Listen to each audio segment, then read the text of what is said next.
tired of trying at the same shit. Kinda tired trying to give a fuck. Saving grace has never hit the same end. I've been running out of luck, yeah. Said I've been running out of luck, yeah. Said I've been running out of luck, yeah. Said I've been running out of luck, yeah, yeah, yeah, yeah. Kinda tired of trying at the same shit. Kinda tired trying to give a fuck. Saving grace has never hit the same end. I've been running out of luck, yeah. Said I've been running out of luck, yeah. Said I've been running out of luck, yeah. Said I've been running out of luck, yeah, yeah, yeah, yeah.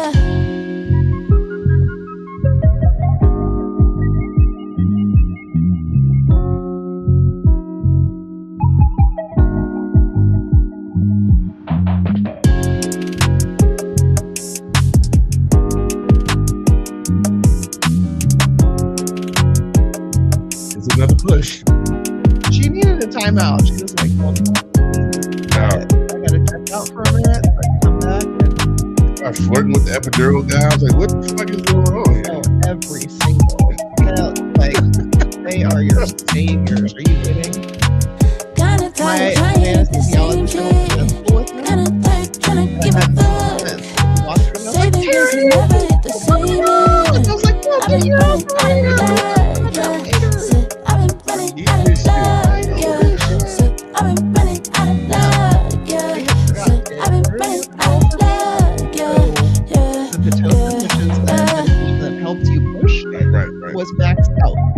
And I was just breathing through it, trying to breathe through it. Oh my God. And then somebody's like, oh, are you feeling me? And I was like, yeah. And she's like, oh, let me turn up your medication. And I was like, what medication are you speaking of? She's like, your epidural. I was like, honey, I have had no epidural. And she's like, what? Oh my God, I'm so sorry. I was like, I have been breathing through Ladies this for and gentlemen, we're hours. back.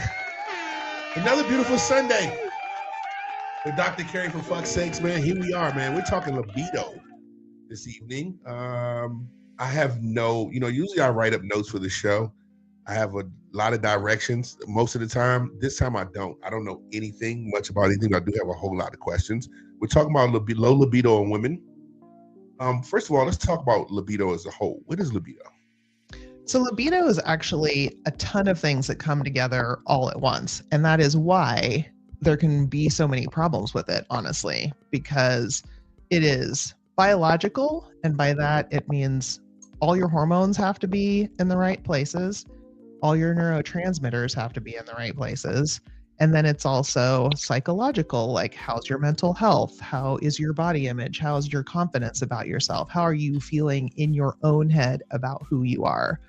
And then relational, like the person that you're engaging with. Do they feel safe? Are you emotionally connected to them if that's something that you need? Usually there has to be kind of a balance between novelty and stability. So like, this person, you know what to expect. You're looking forward to it. It gives you desire, but also could there be something new? Could there be something different?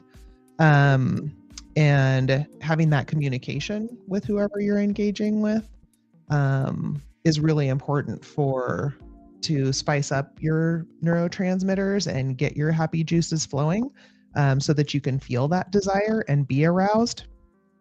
And then there's a lot of environmental problems too and social issues, like culturally, religiously. Do you have any shame in what you're doing? Do you feel like you're not supposed to be there? Is this a hesitation to even engage with somebody? And sometimes that can be a turn on, but most of the time it's a turn off for people. And then, all of y'all with kids, do you even have the privacy and security to be engaging with people, right? So like some couples just need a staycation to go to a hotel or something so their kids aren't bugging them. They know that their kids are being taken care of and they're not like listening for somebody to be picking the lock and getting in on their action, right? Because we've all been there. So, that's a whole lot of stuff to come together so that you can come together. My wife takes a whole, she takes like locks the door and then puts the hamper in front of the fucking door. There's a whole process that she goes through before she. I love it. So she's got a lock and a stumbling block. Yeah, just in case we can hear it. And I guess she has to get prepared to be mom real quick. I don't know how that works, but yeah. Yeah, I Have a mean, procedure. because they can be sneaky little shits, and you don't know. So it's interesting because, especially for assigned female at birth, AFAB, we'll call them women for the sake of simplicity. But so our hormones have to be. Why'd you say assigned females at birth? Why'd you say that like that? Because there's lots of genders who are assigned female at birth and assigned male at birth who do not ascribe to those genders, right? All right, cool. So we'll call AFABs women for simplicity, but understanding that there's a lot of different genders that were assigned female at birth. Okay. But those are that's the gender that's going to have to rely on your estrogen being high to for the arousal to happen, so that your juices are flowing in the right direction and you're getting lubricated and your erectile tissue does get swollen. Your progesterone needs to be kind of low. So towards the end of your cycle, like after ovulation, when your progesterone is higher. What is progesterone? Progesterone is your contentment and mood stabilizing. Do men have it? No. Okay. Y'all have estrogen, but you don't really do a whole lot of progesterone. But yeah, we have to have like estrogen up, progesterone not too high, and prolactin not too high. You guys also have prolactin, and I did want to talk about this because you know how women tend to be or can be multi-orgasmic and men tend to not be multi-orgasmic. What do you mean by that? Multi-orgasmic. Oh, exactly. So right. having more than nap after. Yes. Yeah. Having more than one orgasm versus taking a snooze. So I was reading up on that because I was wondering what that mechanism was. And so men's orgasms tend to spike higher, and then you guys have a prolactin surge that's really high afterwards. And that is your contentment, take a snooze, cuddle up, feel super good and bonded about your partner, as well as oxytocin. Get a sandwich. Yeah, exactly. All that. But that prolactin level being high actually interferes with erectile tissue. And so that's also why, right? So men who don't get a really high prolactin spike can keep going. And so there are some men whose erections don't go away after they orgasm, and so they can continue to penetrate, and they can potentially orgasm more than once. Yeah, bummer. I'd rather just not bust a nut and just hold off. But what if you could do it again? What if the second or third one is better than the first one? Because I've heard that. And I have been engaged with some men where they clearly have ejaculated and they just keep going. And I'm like, what in the Sam Hill is going on? Why are we not spooning and relaxing right now? And they're like, I just learned that like my erection doesn't go down. So if I can withstand like that hypersensitivity, I can keep going. And then I might be able to come again. And I might be able to come again. I was like, I don't get but please, like, carry on. Don't let me. Joseph's asking, can that change over time? Can that change over time? That's interesting. There's not really a good way of regulating your prolactin. It's sort of, you are who you are. Because prolactin in women, that is actually controllable a little bit, because unfortunately there are some diseases and medications that cause our prolactin levels to be too high. And so that means that our erectile tissue doesn't get the blood flow that's good. Our arousal isn't all that great. Our libido isn't all that great because your prolactin levels need to be on the lower side. And prolactin is actually really high after you give birth. And then if you continue to breastfeed, then your prolactin levels tend to stay high. And so that's another reason why postpartum, we may not want to be touched. Thank you very much. Yeah. Eric is in Australia listening to For Fuck's Sake with Oh, Dr. how Cari. Eric, we love you, Eric. Yeah. We love you, buddy. Yay! Right now. Thank Shout you out very to everybody much. that's in this room right now. They're doing pretty good. Right that? on. Just people in the room. Oh, Just giving sweet. them love. Cool. Sweet. Salute.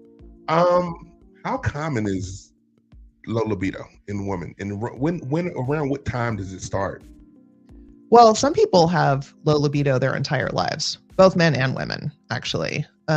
Women more often than men, I think, because we have so many hormones and neurotransmitters that things can go wrong. But I mean, as life gets more stressful, more complicated, you might have kids, your job is driving you crazy. All of those types of environmental things can drive down the neurotransmitters that you need and also the hormones that you need. And then as we age, we're going to go back to gonads, your favorite thing. Makes me laugh. I have gonads. You have gonads. They get tired. They get tired and they poop out. And so arousal and desire tend to wane as we age. And so, you know, for women, it tends to be like early 40s when you start in perimenopause, which is also when kids are difficult, when your parents are aging and getting sick, and when your profession is probably at its best and most demanding. So like all of those things come together and screw with everything, right? To the point where you don't want to screw anymore. So, and for men, you guys tend to keep your testosterone levels pretty high until, you know, late 40s to 50s. But there are plenty of men who are like 18, 19 who are looking for Viagra and Cialis because they have erectile dysfunction, because they have premature ejaculation, because they have low libido, and their quality of life and their quality of sex sucks. And so they'll come after medications. And luckily, science has provided lots of good options for them. Where can you go get those options? Me, Yes. I can give you those options. We can talk about all the problems and you can come to me, Dr. Cari, ffs.com. There's also other things. I worked at HIMSS for over 2 years. They're great as long as you have something simple and you don't really want to talk to anybody about it, because it's an asynchronous chat. And so the providers like basically just get messages. If you're licensed in that state, then you get a message from that state, but it's not a cohesive chat, which can be daunting if you need a little back and forth with your provider. So then it's best to come to somebody who you can actually talk to, like myself. So do you think that a lot of women, so what you're telling me is that right after birth, stress, life, it lowers libido for women? Oh yeah, it lowers libido for potentially everybody. I think one of the things is that women tend to carry the burden of the family. And then if you're also working outside the home, that's another stress. And then women tend to be the ones who are caregivers for their aging parents. And so it all piles on. And then sex tends to take on this other responsibility instead of a getaway. Like it should be and can be a distraction and a getaway. Like, oh my God, I need this because I just need to like put away the rest of my life for an hour and have some fun. But that being said, if your relationship or however you are engaging with your partner or partners and it's not an escape, but it feels like a responsibility, like you're just not going to have enough oomph for that. And it's interesting. So desire and arousal are two different things. Desire is, I'm looking at somebody and I want you, right? You can be all over somebody and really want to engage with them, but not have arousal because of hormone issues or because of aging, vaginal atrophy, things like that. You don't end up getting a boner. You don't end up lubricating yourself. Go back. Vaginal atrophy. Yeah. Help me, please. You just can't listen. We have a podcast, okay? Yeah. You're a doctor. We know you know this stuff. Okay. You just can't breeze past shit and say shit without really explaining this all the way out. Vaginal atrophy. Please help me. Oh, your shit shrinks up when you age. What shrinks up? Your labia, all of the nice, lovely, juicy tissues down there that everybody wants to enjoy, it doesn't get as much blood flow and it shrinks up and there's not as much lubrication and sex can become very painful.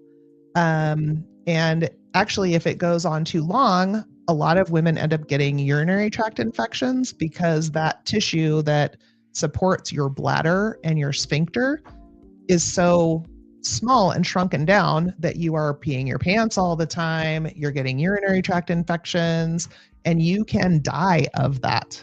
And so that's why the Urological Society this very year approved vaginal cream of estrogen for pretty much everybody over the age of anything. Women and men, or just women? Just women, because testosterone is very protective of your tissues and you don't have a vagina to protect. So what atrophies is the inside or the so the introitus is like the it's the entrance. I think that's French for entrance. And so it's basically the vulva itself, your labia can start disappearing.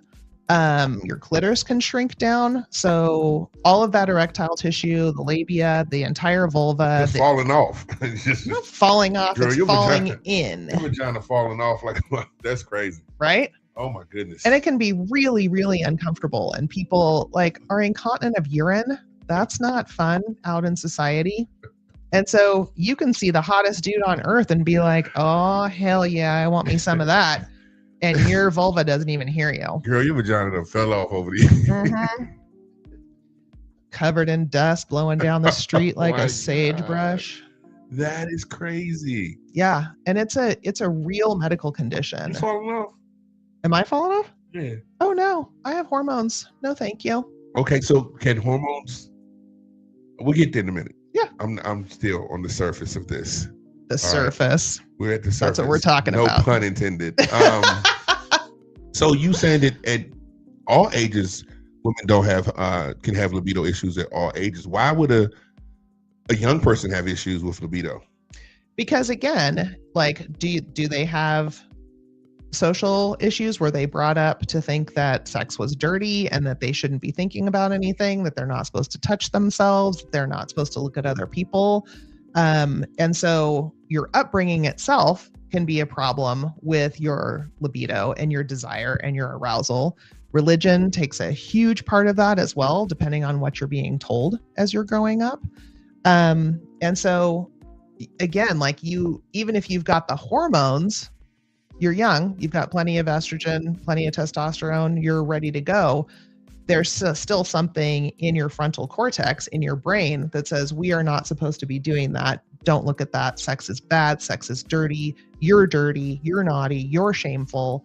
And it can take people a lot of therapy and a lot of years to get past that, to the point where then they have the desire and the arousal, because you have to have both in order to have a successful sexual interaction.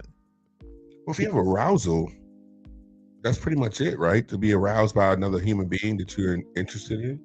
So you can also be aroused by inanimate objects. Like what? Do you not remember the big pink thing that was sitting in front? I mean, you can be aroused by things that are not animate.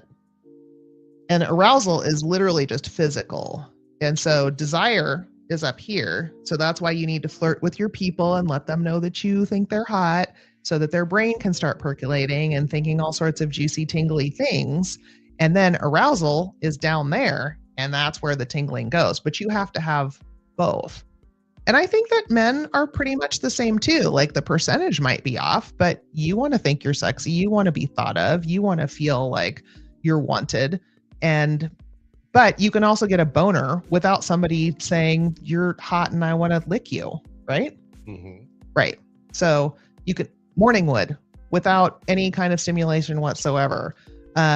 Erections in public. Oops. That's the word I get. Yeah. Yeah. So that's arousal. My boners are crazy. Good for you. It's out of control. Nice. Yeah. It's rough. Got to tuck it up. Got to tuck it behind the belt. Yeah, I have to adjust myself. Tuck it this way or tuck it this way?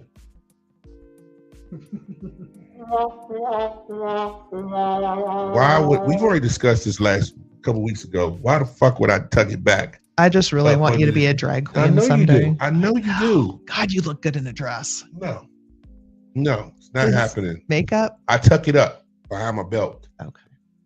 Yeah, especially when I don't wear underwear. I have to tuck it up, but I would never tuck it down. What a boner tucked down between your legs. That shit is uncomfortable as hell. That shit don't You even can't work. walk like that. Huh? You can't walk. No. You can walk correctly, anyways. Come on, man. Cari. Depends on your ligaments. Oh my God. Any hoot. All the hoot. So I'm just trying to figure out. So when this is a part of sexual health life, a healthy sexual life, pretty much. Mm-hmm. Libido in general. What promotes happy libido? What promotes overall just a well-lived life is what you're saying? If you have a shitty life, your libido's off. Like, what are you saying? I know tons of horny chicks from the hood that ain't living so good that love getting busy. Well, yeah. I mean, then it's a good escape, right? They're like, I don't have to think about the rest of the crap going on around me. This is a great escape. I don't have to pay attention to any of the shit in my life that's going on right now. For this time with this person or these people, I can hang out and feel good about myself and feel sexy. And you get like some dopamine surges. You might get a little serotonin surge. Like that's all super good for your mental health to have good sexual health, but they have to go hand in hand or else neither one of them is going to work very well.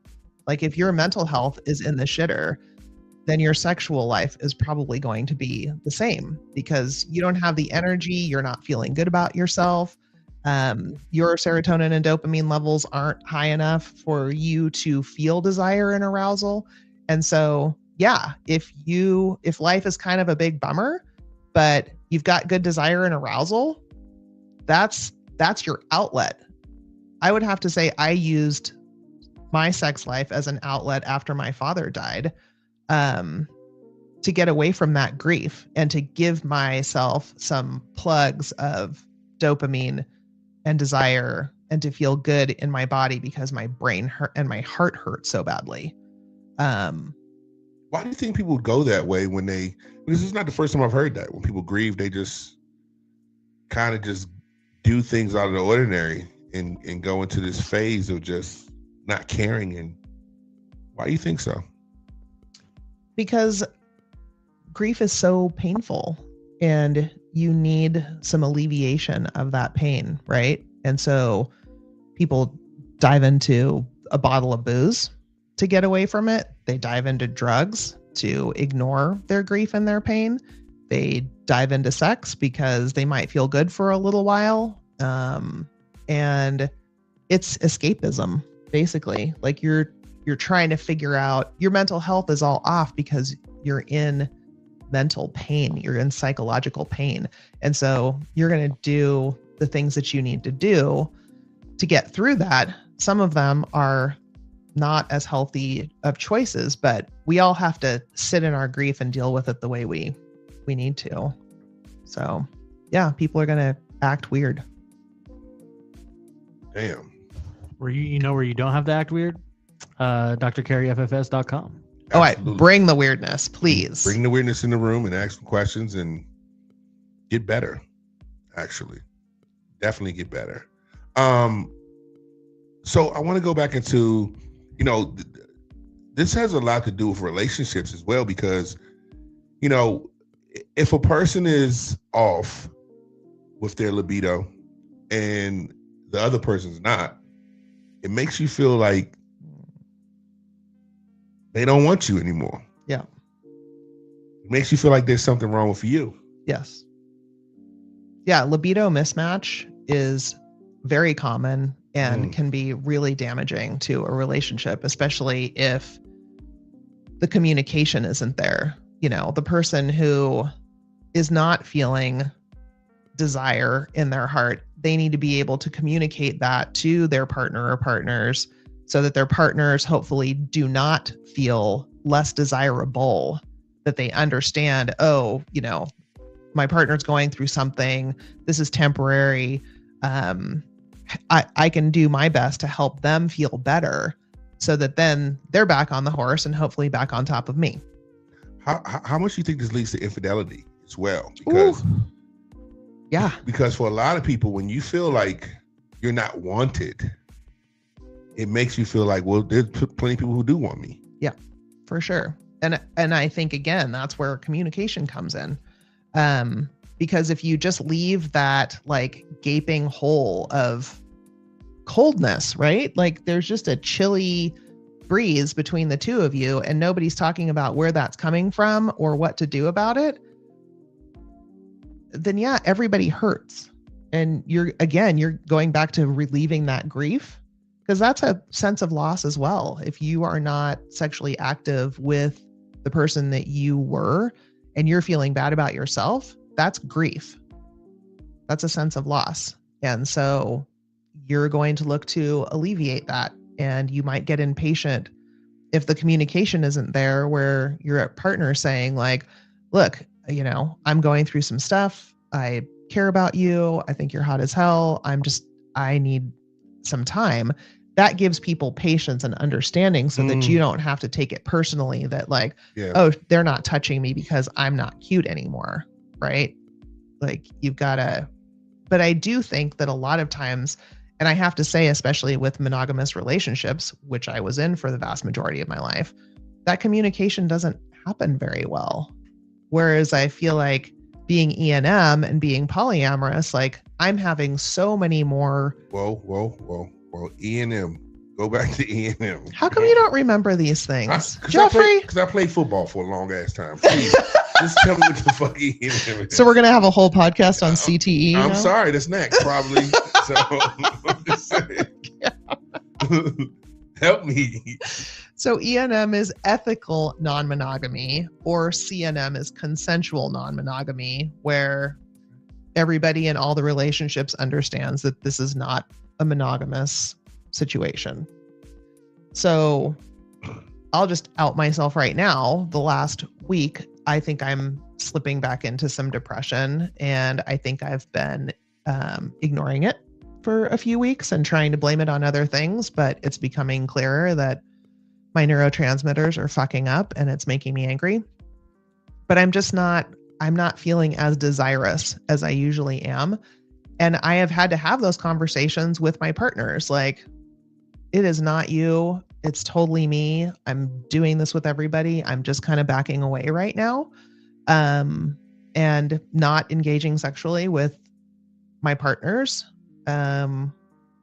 Because I'm not feeling it in my brain. And so, but I think, in the past when I was in monogamous relationships, I would never have that conversation with my boyfriend or my husband.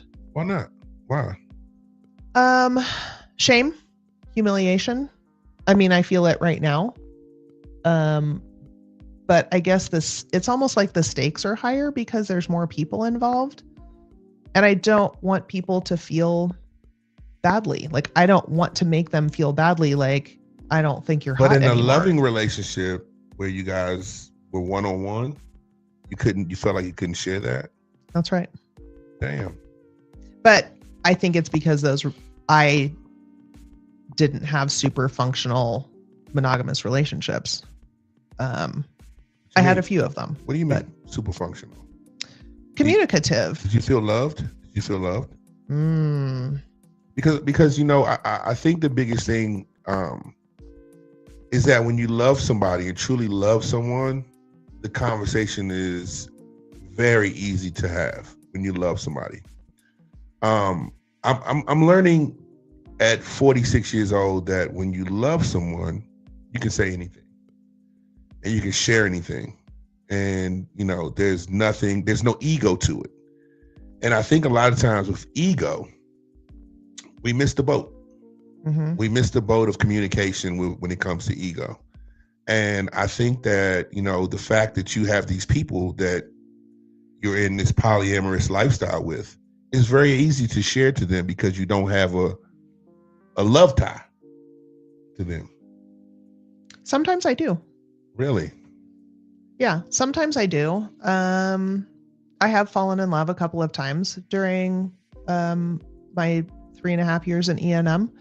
And that's actually my goal. My goal is not to just slut myself out and be a hoe. That's not what I'm trying to do. My goal is to fall in love with multiple people. Damn, that seems stressful. That seems hard. Because it's more than one person? Well, does the love come before you know it's a match for sure? Like in terms of the libido matching each other. We've gotten totally off of the subject, but I'm here for it. Knowing that it's a good match for the long term, doesn't the love normally get created prior to really knowing that? I mean, just like I think the majority of people when they're dating, you're going to get down before you fall in love. Of course. Okay. But knowing that you're a match for the long term of what love is, isn't that the love created prior to knowing that answer? The love created prior to knowing which answer? That you're a match in the long term. It's not, I would say that in E&M, it's not necessarily any different. It's just more than one person. You're still exploring like boundaries with people, what people want, what their availability is, what their desires are. Are you less likely to bend in those relationships? Not if you're super into a person, then you will definitely bend and reach compromises and work with each other. I mean, that is the goal. That's the goal if you're polyamorous, right? There are some people who are just, they're slutting it out. They want hookups. They want friends with benefits, like whatever. And typically they're very honest about that. When you say that you're ethically non-monogamous, there's a lot of people who are like, oh, I'm not really looking for a committed relationship. And I'm like, okay, then you're not looking for me, which is fine. That's okay. But it's good to cross that line and explain that up front so you're not wasting each other's time. I just truly feel like, this being polyamorous is, you just have your situations. It's like watching porn almost. Like today I can have him, this person, not me personally have him, but I'm saying you. I was going to say, who are you dating? Cool. I love this. I'm cool. I'm cool. You and Greg are so cute together. Who the fuck is Greg? You're dating someone other than Greg? I don't know who the fuck Greg is. Oh, I'm so excited. You're polyamorous. I am not polyamorous. My wife, I'm married. Go bag. I'm married amorous. Okay, first and foremost. I'm just saying, like, it seems as if, like, it's easy. You can have what you want, but would you get jealous at any point in time of not wanting that your person? Are you looking for a person? Yes. And yes, I do get jealous. And I've had to back away from relationships that are hurting my feelings because I am jealous. You are very different. Shocker. Tell me something I didn't know from the beginning. You have a lot of emotional roller coasters you put yourself through, huh? Yes, it is. It is definitely, it can be very contentious and conflicted. And frankly, because there are more than two people involved, there can be a lot of drama. Self-awareness is a blessing and a curse.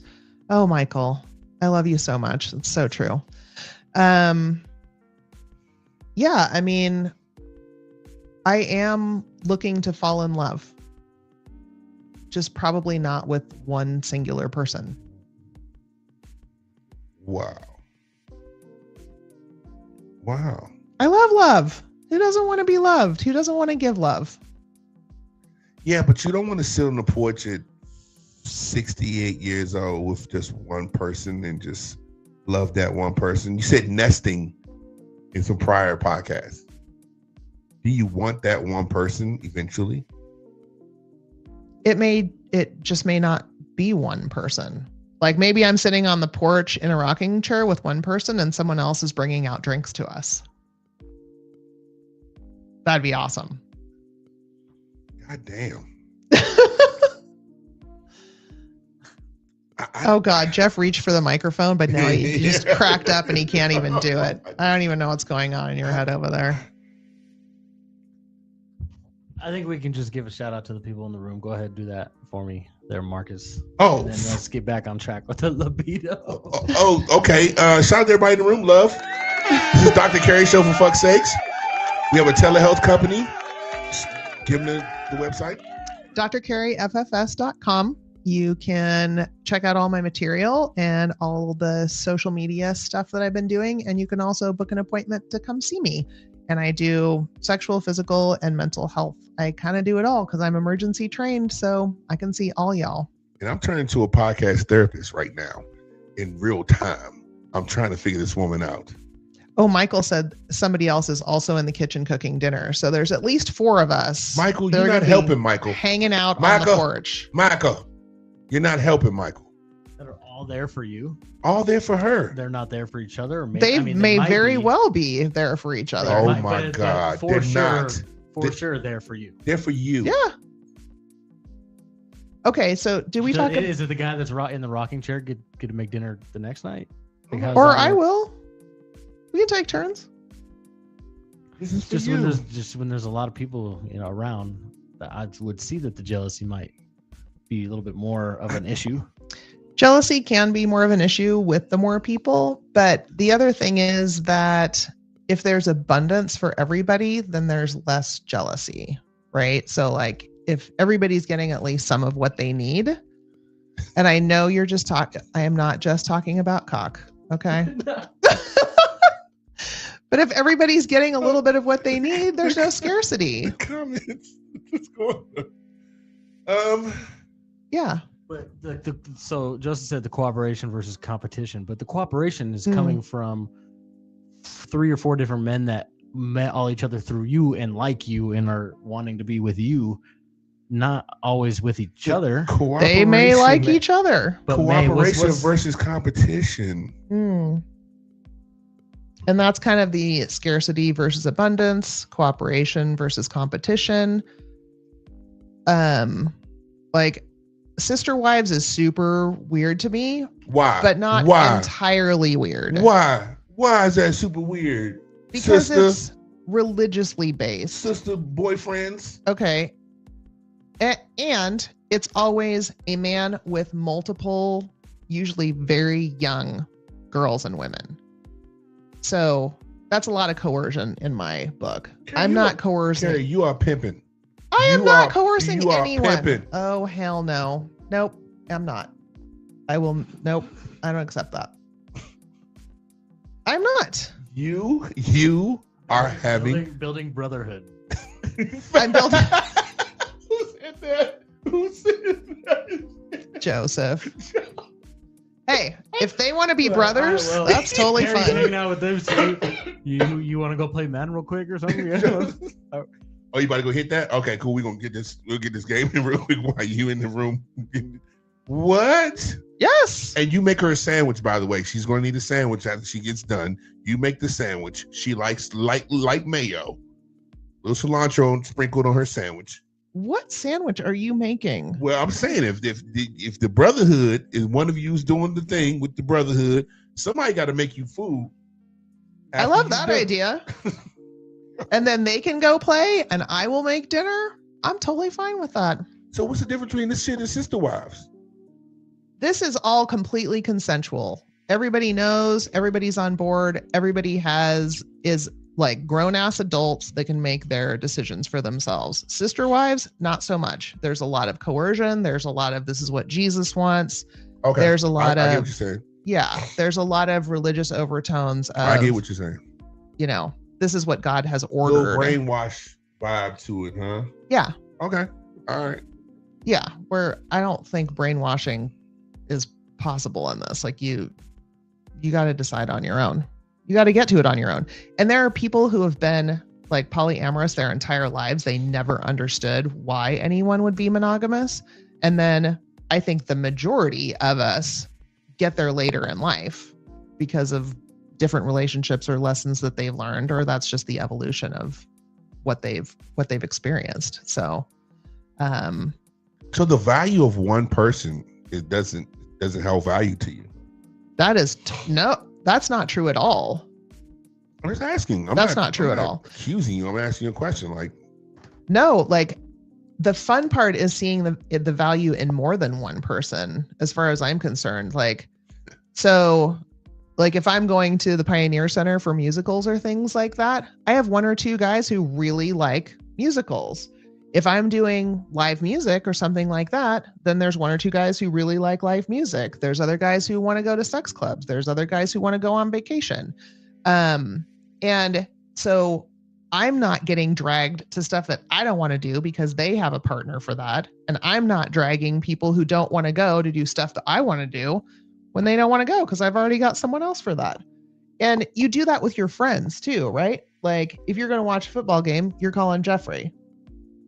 But you have other activities that Jeff isn't your man for. no, that's not true. Me and Jeff, we did. Nah.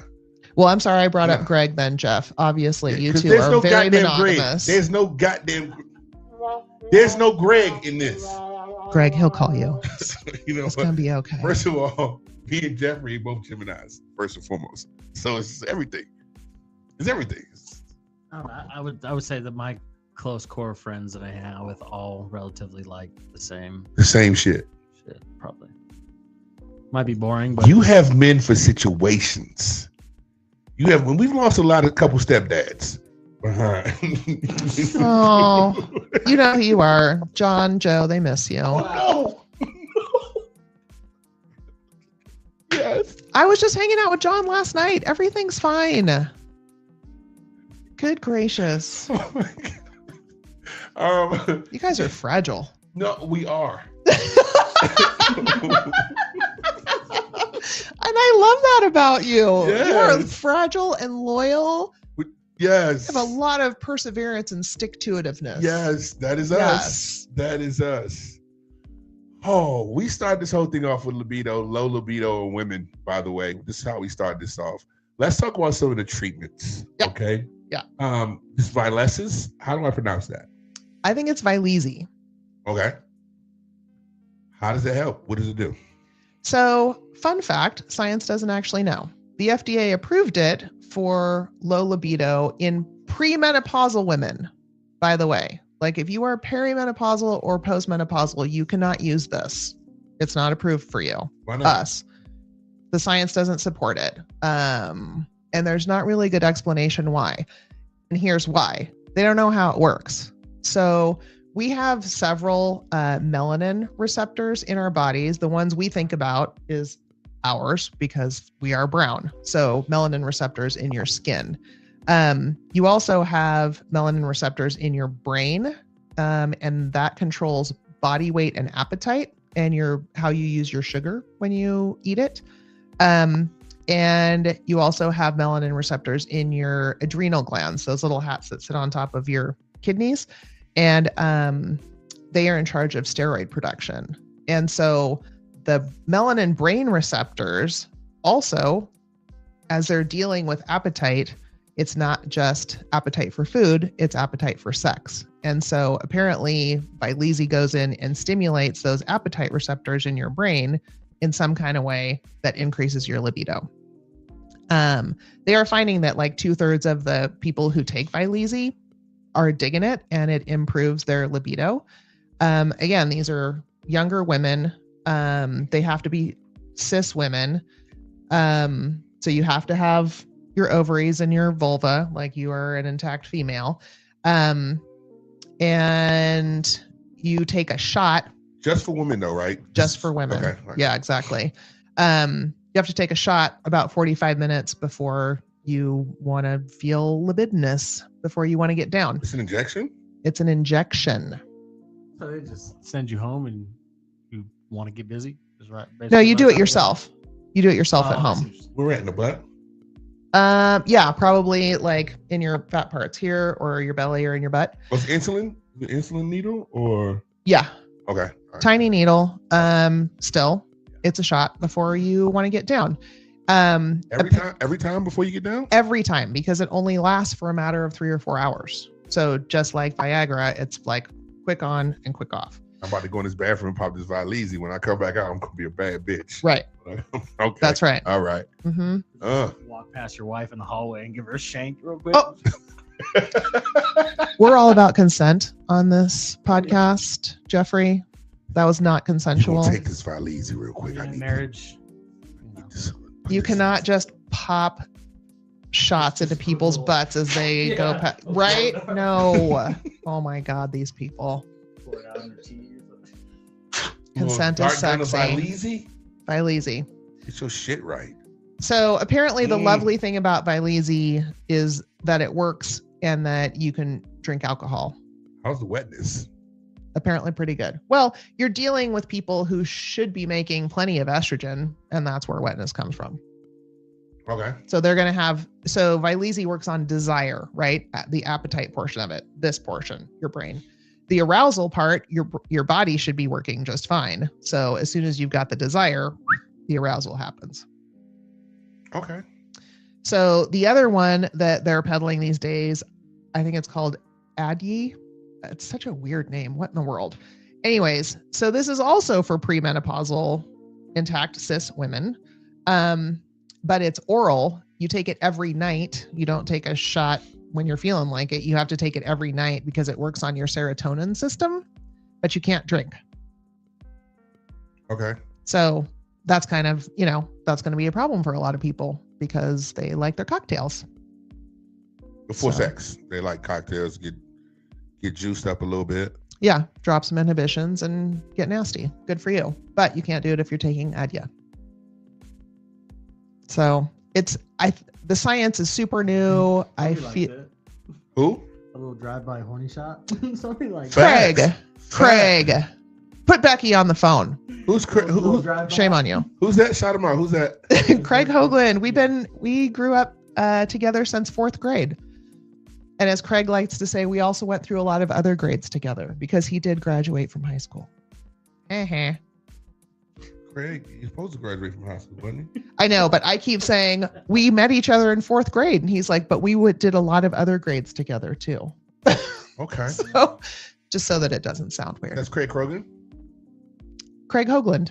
Hoagland. I know, it does sown like Krogan. Okay. Weird. All right, cool. I just think that I'm glad that these things are being developed for women. Mm-hmm. I'm glad that I think that the biggest thing is that for a lot of men, we think because we go to the gym and we work out and we get haircuts and take care of our bodies that our women are supposed to be all over us. And at the same time, they know us at the same time, right? They know all of our little idiosyncrasies and things that we do and leave our socks on the floor. Yeah. And I think that sometimes that plays a big part in all of it. We get to know each other. 100%, especially in long-lasting relationships. Yeah. Even more so, because you can't run away from nothing. No matter how many times you get a haircut, eventually they know you. Yeah. Through and through. There's no escaping any of it. Right? For sure. I think another part of that comes back to the environmental part of desire, and that you need to have a balance between stability and novelty. So like when people talk about spicing it up in the bedroom, you want to spice it up in the bedroom with people that you already know, that you feel safe and secure with, and you know how to push their buttons, you know where the good spots are, right? But maybe you got them in a different way and it's not such a rote routine. That can be really fun. And the other thing is like, we're super glad that y'all take care of yourselves because haircuts and hygiene and fitness and self-care and all of that stuff is super important. But I think, like, speaking from basically a heterosexual woman, we want you to take care of us too. So yeah, pick up your socks, make sure there's not a bunch of dishes in the kitchen, help take care of the kids, like answer your mom's phone call so I don't have to. Things like that like draw our batteries down, and then we don't feel like we have anything to give you back, right? Mm. And I mean, libido should flow between the two of you. You want to have sex with each other, right? But sometimes it does come down to being like a chore or a responsibility, and that does not feel good. Sex? Yes.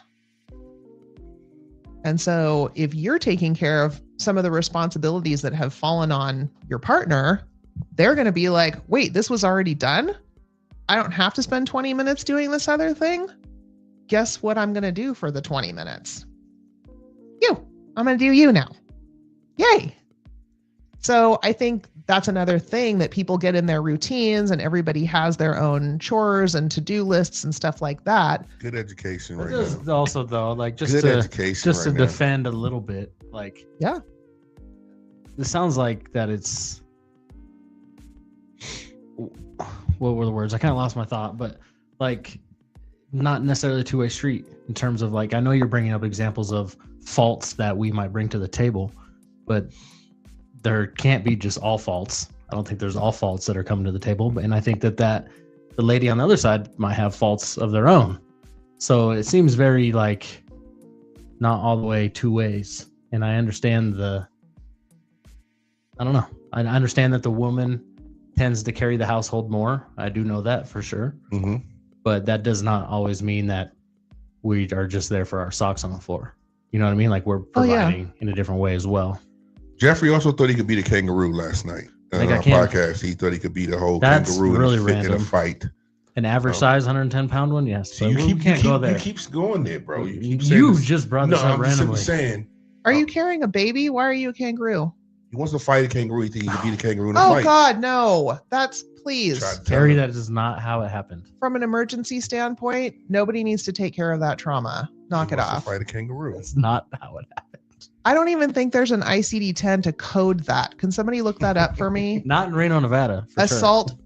Assault by kangaroo. Can somebody just look that up, please? Jeffrey thought if he grabbed a kangaroo by his waist and took it down to the ground, that he could beat a fucking kangaroo. So we looked at some kangaroos, and I watched plenty of videos last a night. lot There- of kangaroos. No, No, so last night. there is yes, but listen, there is a Claws is long. species of kangaroo that that would cause a whole lot of damage. The red kangaroo. I've looked into this as soon as I got home.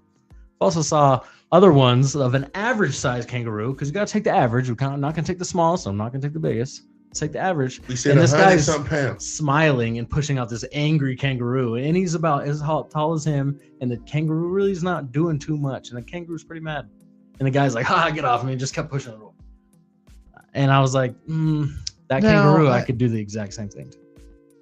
I feel like that kangaroo has grown up around humans or something like that. Potentially. I feel don't think like you want to that. just go to the outback and that trust. motherfucker. That one. See, and that is what was not ever part of the conversation. Oh my God, there is an ICD-10 for an assault by a kangaroo. Thank you, Joseph. Damn.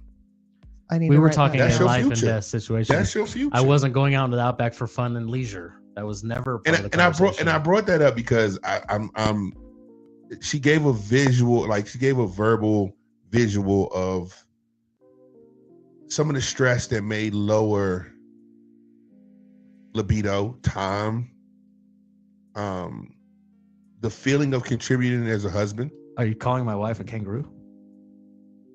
Ooh, Caitlin, nobody said that. I ain't got nothing to do with that.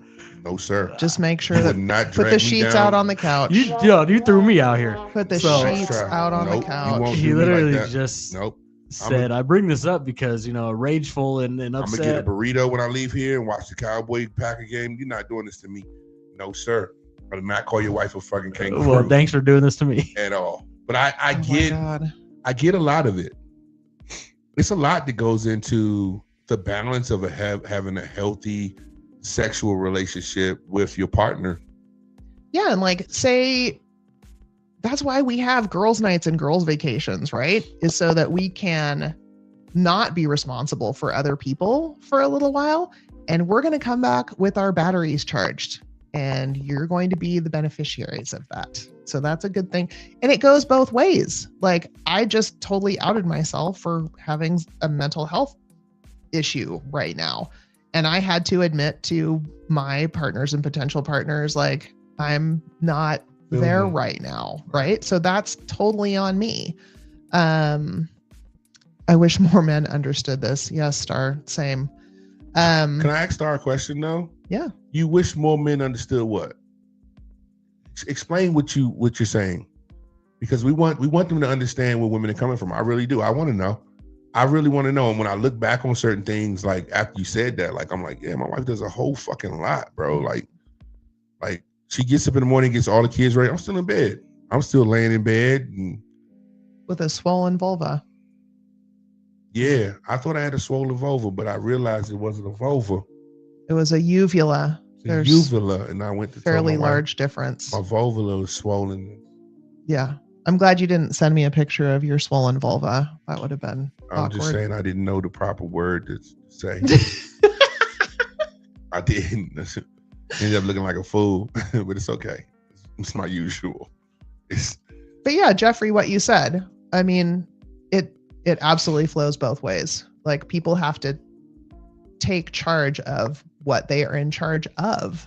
And so it's important to let your partner know what's going on inside your head and your heart.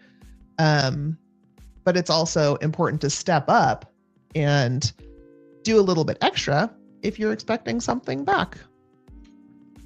Oh, what did Star say? If they help take care of some of the million things we have to do on our plate, we would be more inclined to have more space to be intimate at the end of the day. Damn.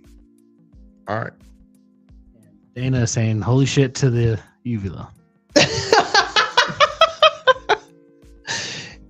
And she's totally going to tell her kid that you said that. Yes. That's what I thought it was. It was supposed like a piece of bologna in my throat. I couldn't sleep good because it was so, And sometimes the vulva looks like bologna, and that is perfectly okay and beautiful. You keep your deli ham sandwich in there. Marjorie Taylor Greene keeps a fucking Arby's sandwich in her pants. Oh my God, I could not believe that. Like, what in the world? She sticks a sandwich in her pants. That's not even true. That's real. I just hope that the sauce is scorchingly hot. I love. Dana says your uvula and your vulva can get the same disease. Yes, Dana, we talked about the herpes. Oh, I don't want the herpes. No. Give a shout out to Chance Laurel on TikTok for saying good. Salute to Chance, man. Thank you very much for joining the room, man. Vagina. I thought you were going to say vagina. Thank you very much, vagina. Vaginas it is a here. lady, so she might enjoy that. Yeah, I really have learned something today. I think that this is I hope more men watch this show. Well, it's interesting because libido for men, just like anything with the hormones, it's just less complicated. I'm not calling y'all simple. I'm just saying it's less complicated because there are less things that could go wrong in the whole cascade from top to bottom that has to happen. And it is top to bottom, brain all the way down. Whereas women have more complications and things that can go wrong and fly in different directions and not be plentiful. And so we are usually the ones blamed for libido mismatches. Am I wrong? And I think that there's a very good physiological and biological explanation for that. But some of that can be overcome. And so much of it deals with communication. Yeah, and I do. It can't just be me who was crummy at that for decades. I just think, like, for me personally, like, you get testosterone replacement as a man, right? You get that done. I'm also on growth hormone as a man, right? So every day that I wake up, erections are insane, right? And you feel like that's all that really matters. But then you got this whole other person fighting all these other situations and times. And like, now that you say that, like, my wife has like timers on Alexa. Yes. It's like, time to put on pajamas. You're like, oh, okay, all right, shit. Where did that come from? But to be that naive to not realize that there's so much more going on than just your fucking erection is really real. Like, you have to really try to understand where they're coming from. There is so much more there. Do you think that women are just a whole lot more intricate than we are?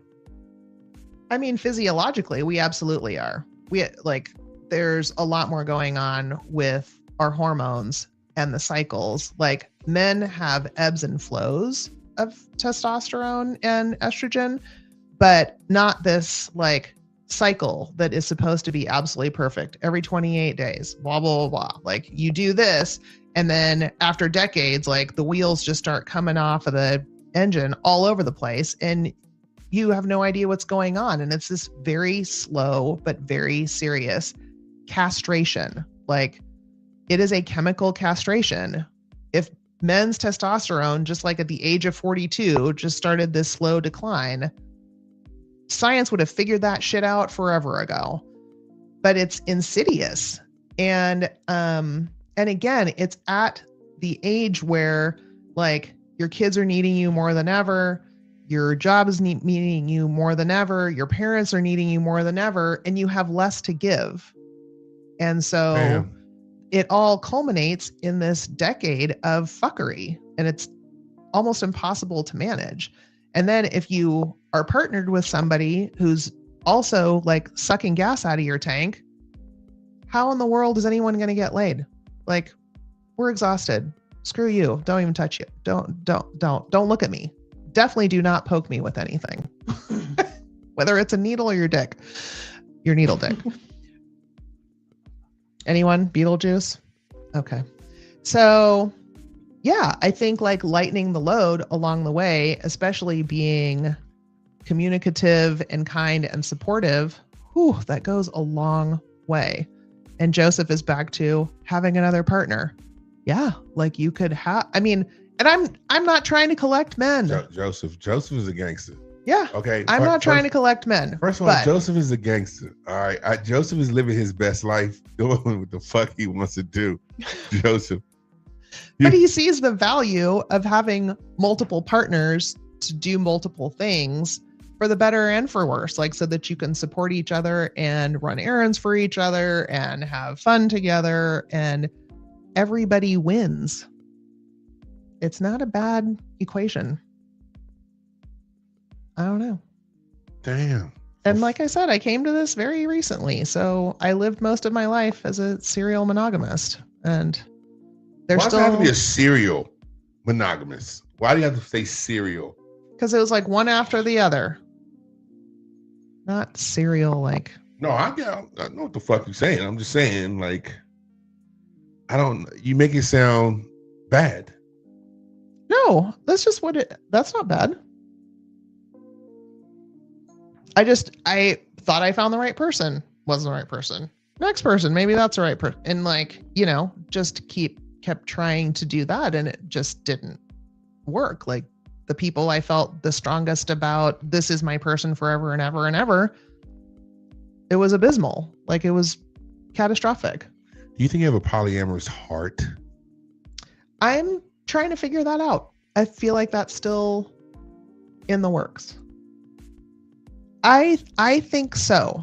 I think I am capable of loving more than one person at the same time for a very long time.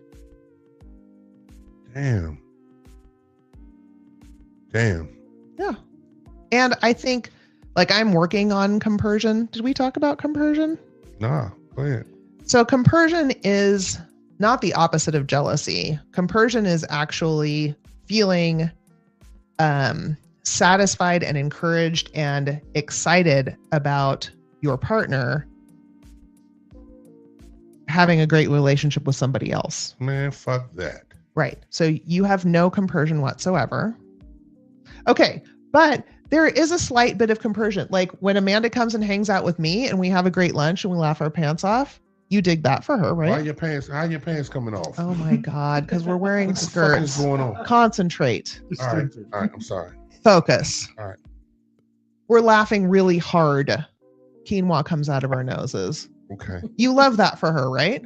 Yeah. So that's a form of compersion. So compersion between partners is like if you're my partner and you're out on a date, and you like message me and you say, oh my God, she's everything. Like she's so much more beautiful than blah, blah, blah, and we're having such a great time. Do you mind if I spend another couple hours with her? And I'm like, oh my God, yeah, that's so rad. Yes, please. That's awesome. That's compersion because I'm feeling like, oh my God, I'm so excited for you. That's hard to come by. That's harder to come by. And I'm getting there. Thanks, Sam.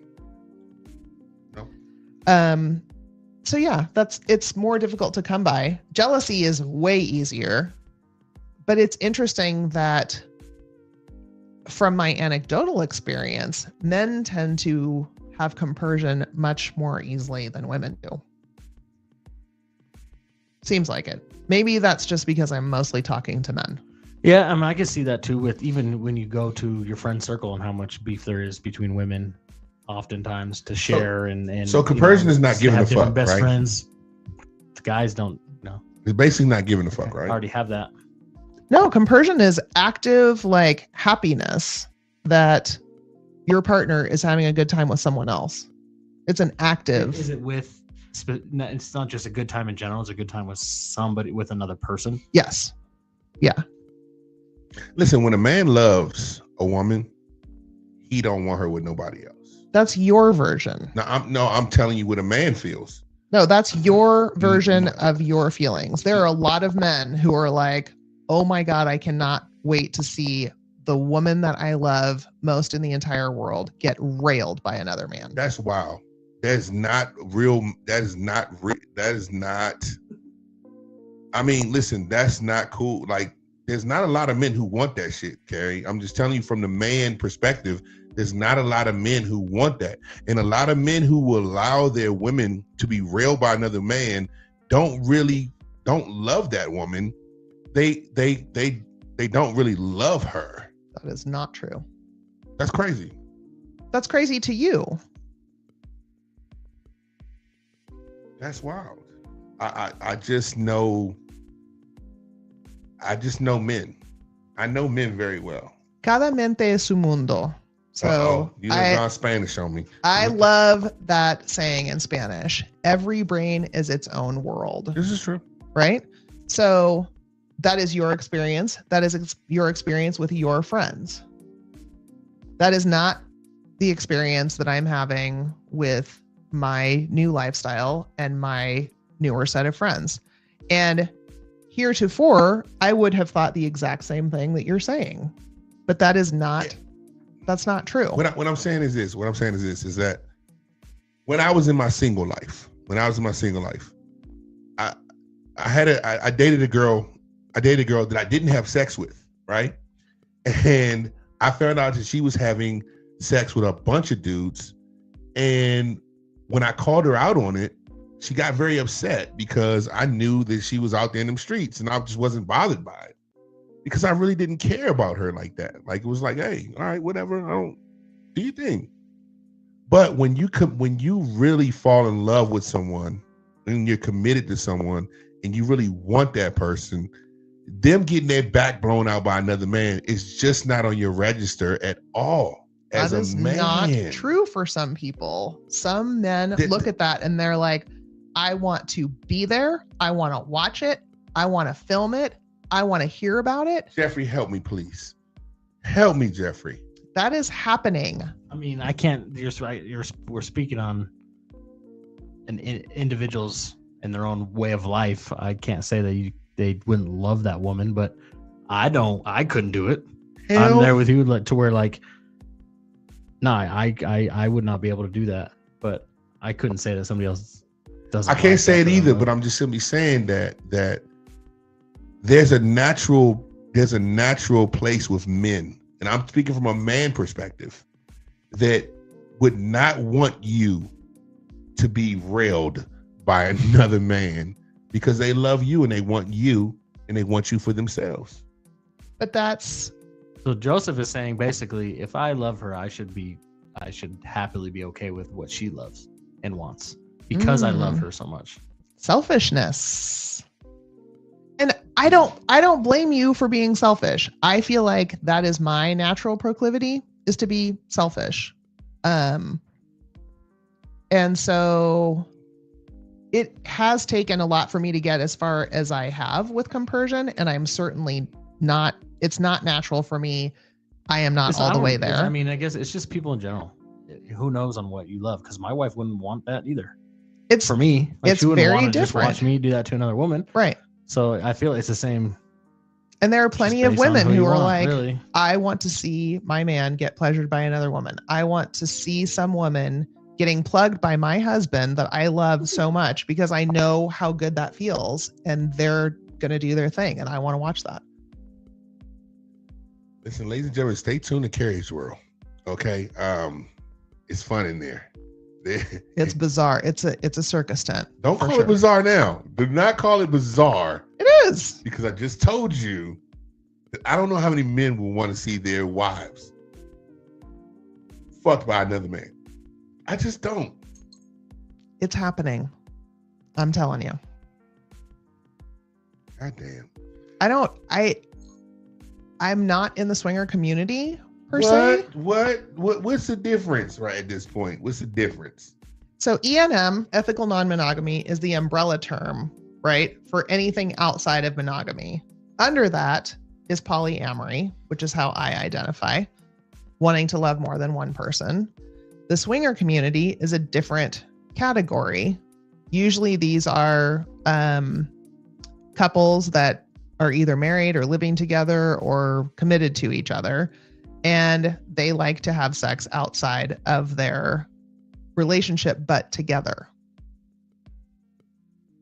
So I don't necessarily identify with that. I have dabbled in that. I'm not really sure it's my thing. But it was fascinating to me that It's not your thing. this is how they love to relate. What makes it not your thing? Um, What parts of that don't you dig? it might be the compersion thing. Like, it doesn't get me off to have my partner fucking someone else. That part does not get me off. And so I don't have any compersion for that.